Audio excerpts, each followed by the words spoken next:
Buenos días, buenas tardes, buenas noches y bienvenidos a todos a un nuevo capítulo de nuestro podcast Pollito Supremacy.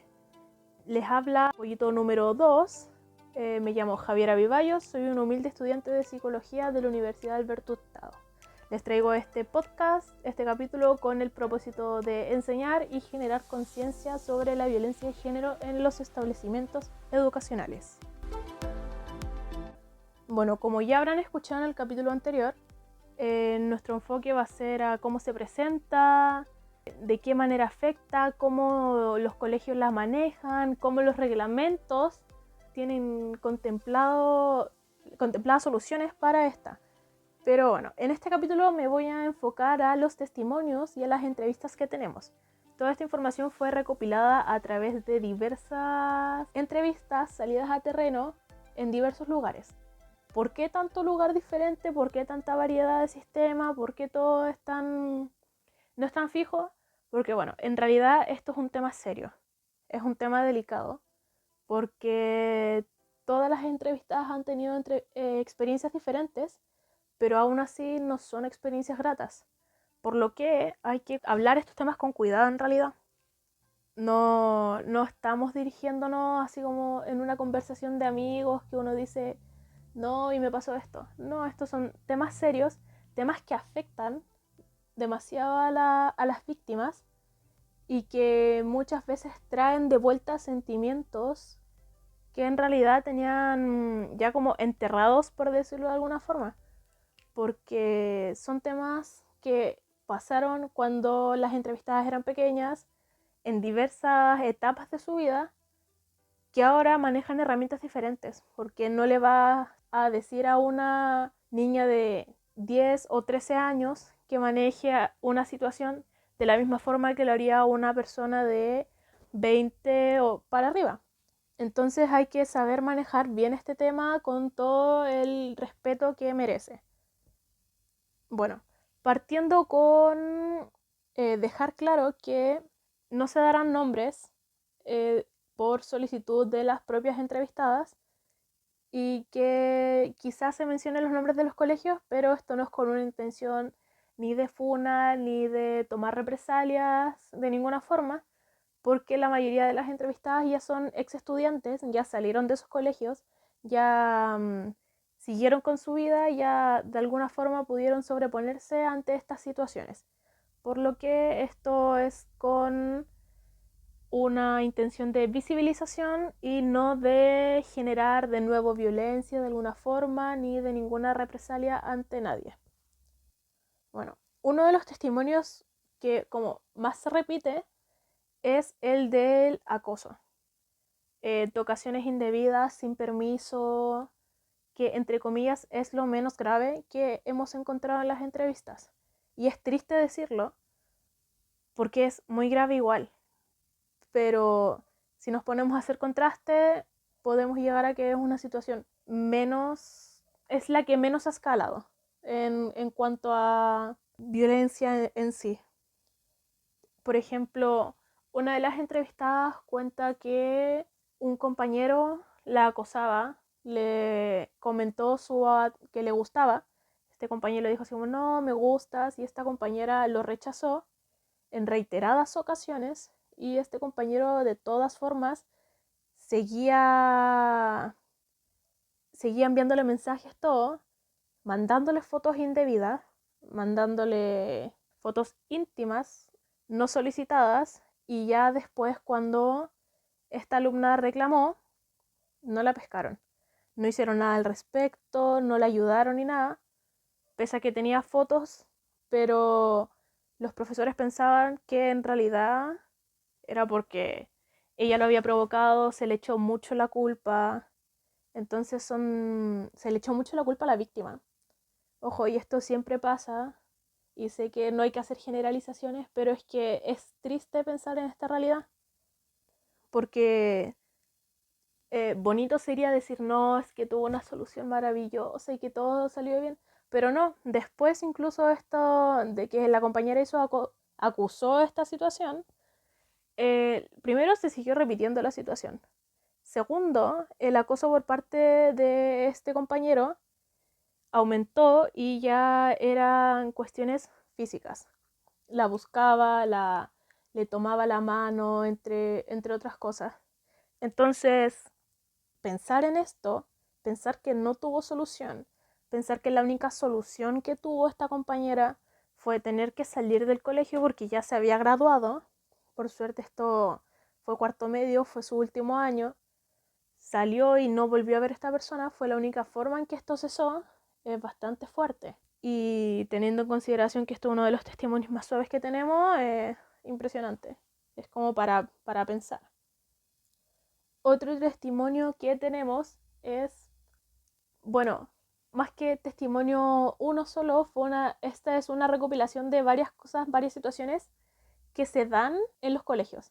Como le preguntamos a las entrevistadas qué es lo que más presenciaban como diariamente, más que situaciones fuertes puntuales, y lo que más se mencionó fue, no sé, comentarios sexistas por parte de compañeros y profesores, diferencias al momento de enseñar.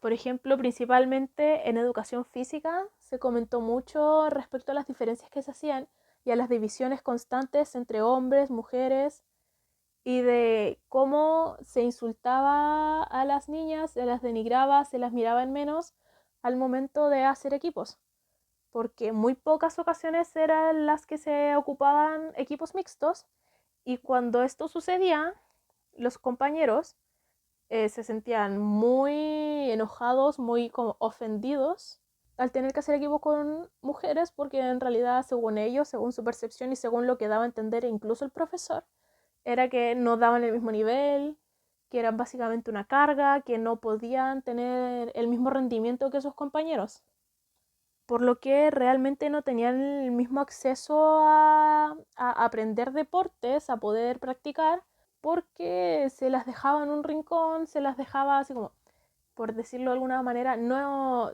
que no estorbaran para poder que los niños se desempeñaran bien. Entonces, no es debido.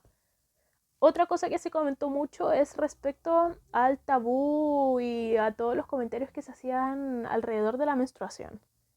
Por ejemplo, se decía que se invalidaban los sentimientos de las niñas, se insultaba, se aparta a las niñas cuando se trata un tema de menstruación. No se enseña de forma pareja al ser un tema que concierne a todos, sino que se les hace responsables solo a las niñas y se las hace tener vergüenza de algo que es completamente natural.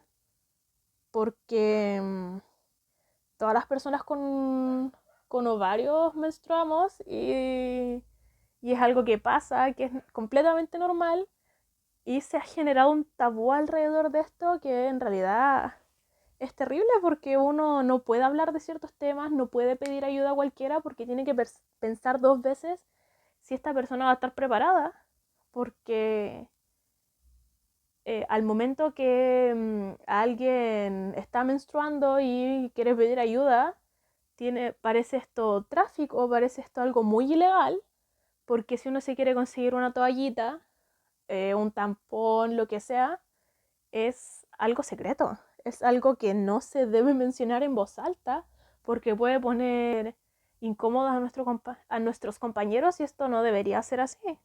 Otro reclamo muy frecuente es en relación a los uniformes, al constante reproche de los profesores por el uniforme de las niñas, y jamás se dice nada por los uniformes de los varones. Por ejemplo, una niña, una entrevistada, comenta que en su colegio todas las mañanas las hacían salir de la sala a las niñas y les medían la falda. Y la falda tenía que estar por reglamento 4 dedos sobre la rodilla. Si esto no se cumplía, primero que todo se sacaba a la niña y se le llamaba al apoderado. Y se le hacía comentarios tales como que uniforme provocativo, que iba a distraer a sus compañeros, que ella estaba solo provocando, que si algo le pasaba en realidad iba a ser su culpa porque ella lo quiso. Y se le hacían comentarios incluso con connotaciones sexuales por 1 centímetro más o 1 centímetro menos de su falda, que incluso sucedía cuando las faldas, al contrario, no eran cortas, sino que eran muy largas. O sea, muy largas en cuanto a en la rodilla, bajo la rodilla, porque sus compañeros, ¡ay, qué fome! Hacían comentarios asociados a quizá una cualidad menos atractiva para ellos, porque esto ronda en torno a los compañeros y a cómo a ellos les gustaba o no el largo de la falda. Y todos estos comentarios eran, primero que todo, permitidos por los profesores y hechos por los mismos profesores. Entonces, si tenemos a una figura de autoridad, que es quien se toma como ejemplo al momento de estar en un colegio, si la autoridad lo permite, las actitudes se repiten. Entonces, si está el ejemplo a seguir, teniendo una actitud sexista, machista, los alumnos van a verlo como algo permitido porque es lo que hace el ejemplo. Entonces, parte mucho de los profesores el cómo se enseñan las cosas, porque se pueden enseñar de forma pareja la educación sexual, se puede enseñar de forma pareja qué es la menstruación, porque en realidad son cosas que nos conciernen a todos, no es algo que tenga que ser, primero, secreto, segundo, responsabilidad de solo un género, y esto no se debería hacer bajo ninguna circunstancia porque limita el conocimiento, limita la forma en que nos podemos expresar y limita cómo nosotros nos sentimos en un ambiente. Y sí hay que tener en consideración que muchas cosas vienen de las familias, claramente. Pero igual aquí se produce una lucha entre lo que nos enseñan en el colegio y lo que nos enseñan en la casa. Entonces, en esa lucha constante muchas veces se dejan muchas cosas al debe y no se enseña correctamente o no se enseñan los valores correctos para respetar a las personas, más que como hombres o como mujeres, para llevar una fiesta un poco más en paz. Otra situación, y esto personalmente es la que me generó más impacto, fue la situación de un grupo de compañeras que al momento de terminar educación física fueron a cambiarse de ropa a los vestidores. En los vestidores había una ventana que ellas no se dieron cuenta que estaba abierta y mientras se cambiaban de ropa, uno de sus compañeros, que los vestidores estaban como al lado, les tomó fotos. Estas fotos, este compañero las mandó a un grupo donde había gente, primero gente del colegio, muchos hombres que sacaban fotos indebidas a compañeras sin su permiso, sin su consentimiento, sin su conocimiento incluso muchas veces, y se las compartían. Y comenzaban a hacer comentarios claramente indebidos, incluso clasificándolas, así como poniéndoles notas, puntajes de quién era más linda, quién no, quién valía la pena.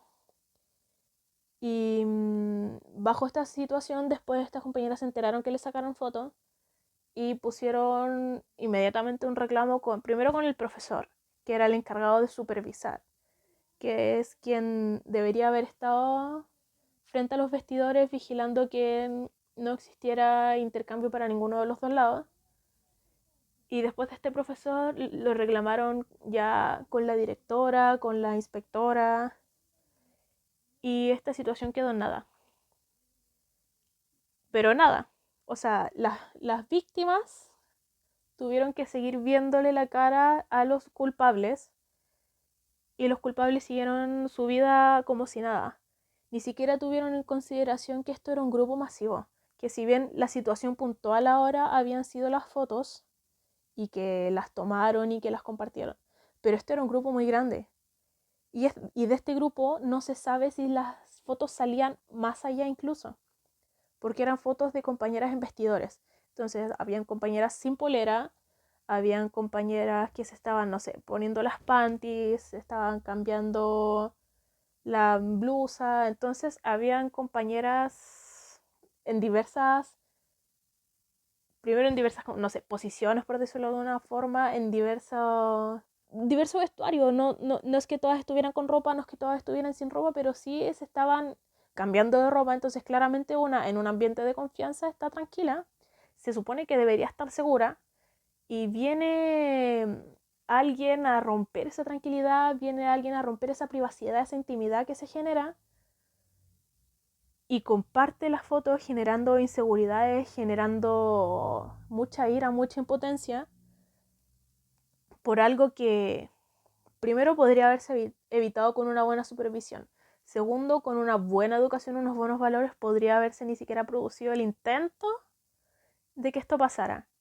Y ya después que la situación pasó, podría haberse solucionado eliminando las fotos, averiguando a quiénes le llegaban las fotos, porque ya la foto no se podía rastrear totalmente hasta el final, hasta la última persona que la tuviera.